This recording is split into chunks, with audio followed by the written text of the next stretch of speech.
Welcome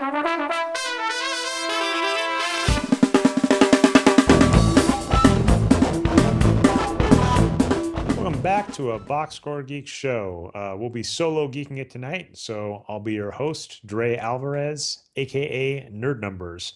Of course, we always have our producer, Brian Foster, aka the voice of God, who goes by Boxscore Brian on Twitter. And as always, we have Brian introduce himself just in case we have him sub in if I just, get bored and want to go get a soda in the middle of the show. So say hey, Brian. Oh, feel free. Whichever soda you like, would be perfect for the show. We have It's some actually, great topics, though. I'm really interested in some of these. I was going to say, more important than talk, it's actually funny. So I'm looking to move offices in a few weeks, but my current office, I'm like scrunched up in a corner. So I actually can't even escape if I want to right now. So I am stuck with you for the whole show. Fortunately for you, dear listener. All right. So as Brian mentioned, we do have some great topics. I actually wanted to talk a little bit about parity in TV rankings as well as digital rights for the NBA. These were, as you can tell, off-season topics that came up on my Twitter feed throughout the week. But then, of course, we also had the big news that came out today, which is Bill Simmons was suspended by ESPN. You think we'd be elated, but you're actually mistaken. So we're going to be discussing all of those things right now. So let's start off with, the healthy, not dessert, but we'll get there. We'll start out with the more boring topic, which is parity in TV rankings. Where I actually got really interested is Ethan Strauss. By the way, I can't help but call him Ethan Sherwood Strauss. I even noticed Henry Abbott does this when he shows up on the True Hoop podcast. Ethan Strauss posted about how there has been a drop in television ratings over the last year. And then how during the lockout, there was this big push for, parity between the markets and how this is kind of hurting them. There's also a really good Bleacher Report article about this, about how in the NBA's three biggest markets, which would be New York, Los Angeles, and Chicago, there's actually been a dip in the ratings. And this isn't surprising when you consider that the Lakers have gotten significantly worse. The Nets and Knicks both got worse this last season. And then, a few seasons ago, the Bulls with, MVP Derrick Rose, overrated, what you're going to do. We love you, Noah. Have, gone from being a 60-win team competing for the finals to being a 45-win team exiting early in the playoffs. And so Ethan made the interesting point I want to talk about. This is the idea of market parity and if it's a good thing. Because if we look at the NBA, what we've really found out is wow, I completely mucked that up. Apologies. If we look at the NBA, what we found out is that, Oklahoma, San Antonio, Indiana, these three teams have been just awesome the last couple of seasons. And they're in really bad markets, both in terms of size and then television market. And what I've always asked about, I'll have to find the article. I brought this up way back on the Wages of Wins. If you find it, Brian, you're just a champ. But it was about how saying that the NBA thinks that Utah fans are more important than the New York fans. Oh, I called it the NBA thinks the New York Knicks fans are the most worthless fans. Because really, there's this odd way that we judge how we want the league to be fair. We want it to be parity between all the markets, but all of the markets aren't the same size. There's a common thing that Kevin Draper brings up about the NBA going forward. We'll talk a little bit more about that in terms of digital rights. But what we should consider for the NBA as a business is it's not a good thing for all markets to be considered equal. Sorry. Some markets have more people and some markets have more money. It's going to sound very interesting coming off the Atlanta Hawk point, which we had a few weeks ago, but I'll try and go a little further. Basically, the NBA is a business. They want to put teams in the spots that are most likely to make the most money. And the NBA doesn't do that. The way the NBA places teams are places where the local governments are most likely to pay for stadiums. And ironically, this happens to run contrary to the best markets. New York doesn't really want to pony up the money for a stadium because they already have the Knicks, first off, and they already have lots of other teams. Their taxpayers aren't going to want to spend money for a sports team because they already have lots of options in sports. Whereas a market like Oklahoma, where they don't have a major sports team, will say, absolutely, we'll pony up the money to get a sports team locally. The governor will look awesome. And that's a horrible business model if your long-term goal is a profitable, a profitable set of teams. Now, of course, the owners that get these teams, they're not looking to be profitable long-term. Let's disavow that myth right away. What they're looking for is to get a high-priced asset that they can sell later. And just for the fact, the Milwaukee Bucks just sold for $500 million. The Los Angeles Clippers just sold for $2 billion. These owners are basically looking to put in as little money as possible and then be able to sell it off in the future while enjoying tax benefits in the interim. So this is actually something the NBA should be worried about long term. If their television rankings are dipping, and it's because they have teams in poor markets, and it's because they're doing things like the draft. So for instance, Anthony Davis being on, New Orleans is not a good thing. He could have turned around Los Angeles in a season or two, but instead he's in New Orleans where, no one wants to pay to see him play. That's not a good long-term thing for business. I'm not too worried, to be honest, because these are small things and the NBA is probably one of the best positioned leagues going forward. That said, it's just an example of how the NBA as a business is not run properly. And that's going to bring me to my second topic, which is digital rights. Uh, Over at the Disc, Kevin Draper had a great piece called "The NBA is Dooming Itself to Mediocrity." And the reason being, the NBA is up for a new up for a new television contract, and it's going to be awesome. It's going to be an explosion from their previous contract. We've been talking about how this means contracts are going to go up. And the issue with this is, though, one of the things the NBA has not been doing well is handling their digital rights. As Kevin brings up in his piece, they currently outsource these to TNT. And in the upcoming negotiations, they're basically looking at just giving these to TNT and ESPN. And if you think about this, this is just ridiculous because, wow, as I mentioned, I'm trapped in my desk. My cell phone is over there on the table. All of us have smartphones now. All of us have computers that have streaming rights. Today, I just signed up for Kindle Unlimited, which basically lets me check out this huge library of audio books and ebooks. All of us are getting used to streaming content. This is the future. And the NBA has been remarkably slow to get on this bandwagon. As we mentioned on That Thing You Like podcast, the WWE, Boxscore Geeks drinking game, take a shot. The WWE is run like it's a freaking carnival, as Brian put it. But even they understand, hey, having online digital rights is key. And the NBA doesn't seem to get that. And additionally, NBA Leagues Pass just came out, our prices for next season, and it looks like it's going to be an increase in price, inflation, whatever.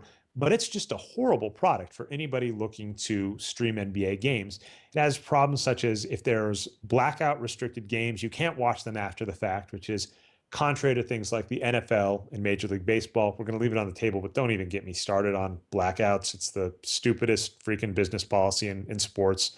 It's, there's nothing more I love than a rule that's common, acting as if we're in the 1950s. So anyway, the NBA is not handling their digital rights correctly. And I think this is another thing going forward that's just going to hurt them. It's what you really want is as many people watching your sport as possible. And the NBA has basically doomed itself to putting teams in subpar markets where not everybody can see it. Another point Kevin brought up is, because of cable restrictions, there are people without cable that just have no hope of watching certain blackout restricted games. And some of these blackout restricted games are in the top markets. So even people that want to watch the Los Angeles Lakers, chime in and let me know why you're going to want to watch them next season, other than knowing that they're a train wreck. We have people that just can't watch them even if they want to. And that's ridiculous. So these first two topics, basic point, NBA, their business model is flawed. They succeed in spite of themselves. They succeed because people like sports, and they're one of the last major sports that doesn't have their rights, negotiated, which is good, I suppose. But at the same time, it's just kind of jarring to watch, especially since we normally go from an economic stance on the Boxscore Geeks podcast. Yeah, that was a lot of fun. That's an off-season topic. So let's hop into the excitement. So we definitely have had our fill to say about the NFL. And Roger Goodell, this has just been, I don't know. It's kind of humiliating. He had a press conference. There were two press conferences. Brandon Marshall had one, and I have no idea. If anybody knows why Brandon Marshall felt the need to hold that press conference, just let me know why. Because he just kind of rambled incoherently for minutes. And I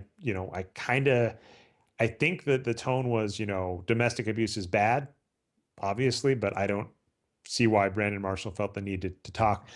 But Roger Goodell, when he gave his press conference, he was just getting slammed on Twitter. It was just all over my feed, just how robotic and horrible. And there's a great there's a great ESPN watch piece about how Roger Goodell is just willing to lie because he's powerful and rich. And so, for all of these reasons, Bill Simmons felt it necessary on his podcast to basically not cuss out, he went on a rant about Roger Goodell and dropped the F word a few times, called Roger Goodell a liar. I don't know if it was on this podcast or later, but as you mentioned to me, Brian, he basically, said, if you want to get mad at me for saying this, go ahead, I dare you. And as a result, ESPN has suspended Bill Simmons for 3 weeks and has taken down the podcast where he goes on this rant. And all I want to say about this is, first off, bravo to Bill Simmons, which that makes me so sad to have to say that. People who listen to this podcast and read our work regularly know our thoughts on Bill Simmons. But basically, ESPN, as Dave Barry puts it, there's a good tweet I've got listed here, says ESPN stands for, let me get this in front of me so I can read it right because I'll get it wrong. But ESPN stands for Entertainment Sports Programming Network. It does not stand for expert. It does not stand for news. ESPN is not a journalistic endeavor. Their goal is to drive you to their content. And something I pointed out on a tweet I made is that ESPN has I believe it's 15 billion. Let me get that right. So ESPN in 2011 signed a $15 billion deal with the NFL for the rights. It's 1.9 billion a year. So it's of course not surprising to see ESPN get upset with Bill Simmons because they're not a news organization. They're not a journalistic organization that's looking to tell the truth. They're an entertainment organization that has a lot of their money staked in the NFL, so they don't want to be insulting certain NFL personalities. There's obvious reasons we're okay with, lambasting Ray Rice, the African-American millionaire player, and not lambasting Roger Goodell. Now, by the way, I want this clear. I am absolutely no way okay with what Ray Rice has done. It's not acceptable, but all I'm pointing out is when you look at the line that we draw in terms of who we're allowed to criticize, the billionaires tend to get a free pass a lot more than other people. And as I was talking to you about in pre-show, Brian, the NFL and all sports are not free from controversy. These are normal things that happen and they should be criticized and commented on. And what we notice is it's okay to comment on them, to get mad at them, to get upset. They're just arbitrary lines you're not allowed to cross that they haven't informed the personnel about. This was your point on Stephen Smith, is that all of what he said was unacceptable, but he was basically coached by ESPN to say outrageous things to get ratings. They just realize, oh, this is the line you're not allowed to go over. And I don't even think Roger Goodell is a line. I know I'm kind of floundering here, but Roger Goodell's not a line. Roger Goodell is just off limits because he's upper management of the NFL, which has billions of dollars of ESPN's money inside of it. So that was a little depressing, and I'm behind Bill Simmons, which is not something I would expect to say. And I just got a laugh out of you. Do you have anything to add to that, by the way? No, you got my point on that right. I just think it's so funny how these guys, 6 out of 7 days a week or whatever you want to say, 30 out of 31 days in the month, they're attack dogs. They go crazy. They criticize everyone for whatever kind of thing you want to talk about. But then, that one time, sorry, Bill, we don't want you doing that.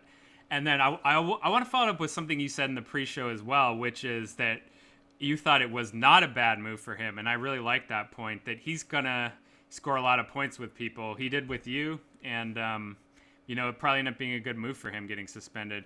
ESPN, do you think they even care about suspending him? Do you think they wanted to, or do you think they did it because they had to? Do you think there's any executives at ESPN saying, oh man, we made our own story here with Bill? So, I mean, this comes back to Dave's point, which is unfortunate, is sports fans want to believe that outrage will translate into change in behavior on the part of our content providers. And that's just not true.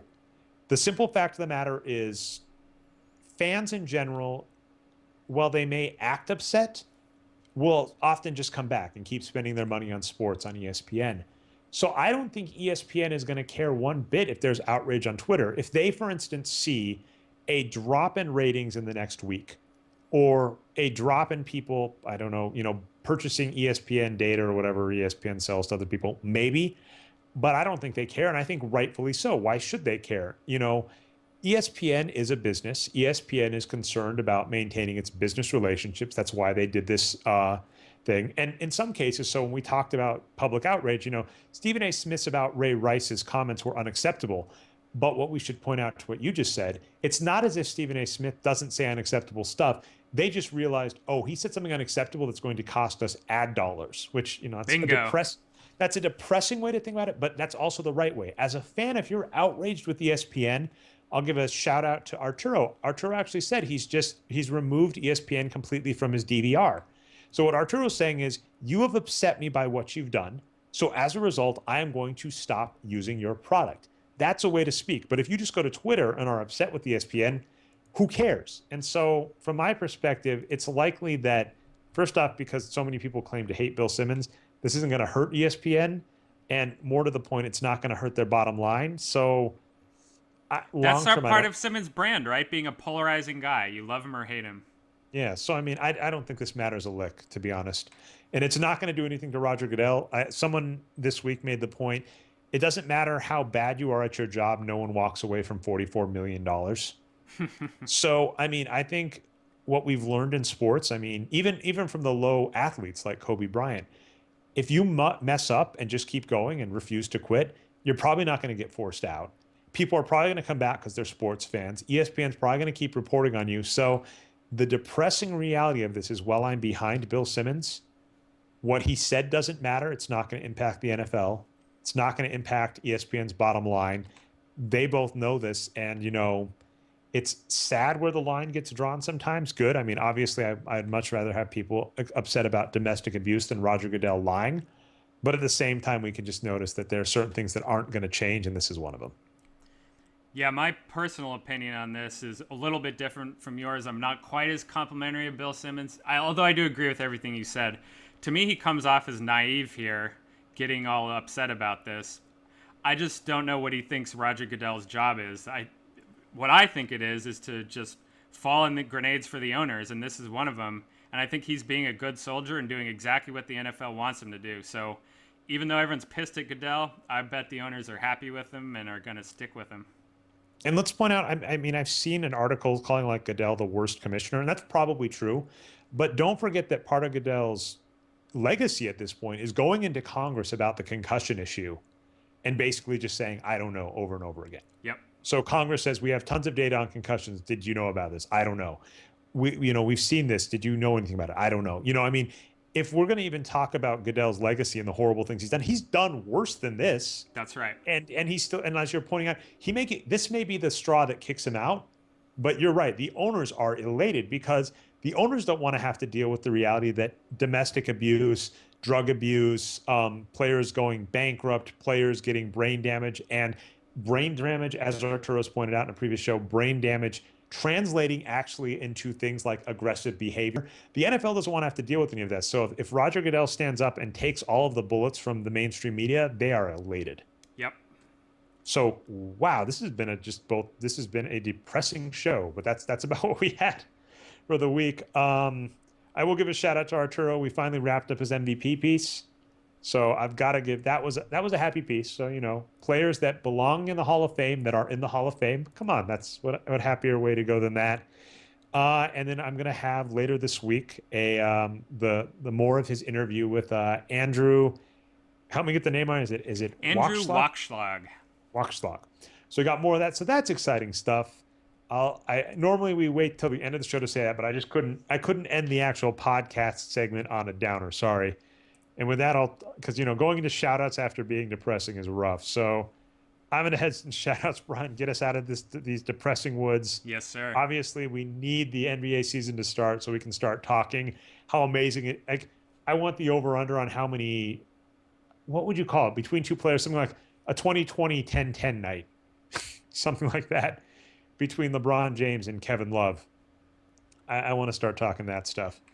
So, but into shout outs, first I want to give a major shout out to Robert Currents, who is on Twitter at RAC4568.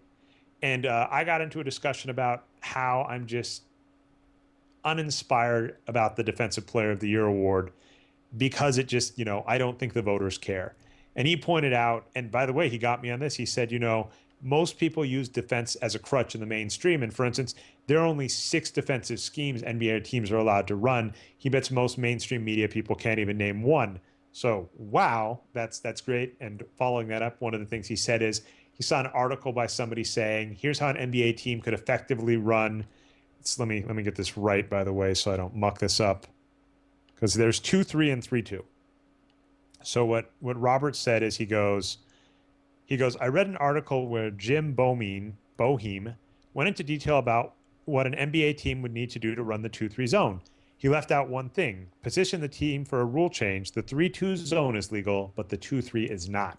So heck yeah, even more defensive stuff there. Always a fan of it because I think defense is just a crutch people use without actually knowing the numbers.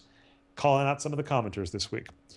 Anyway, that's that. Obviously, my other shout out based on Arturo's piece is Artis Gilmore, who, having to wait almost 2 decades to get to the Hall of Fame, is such a snub.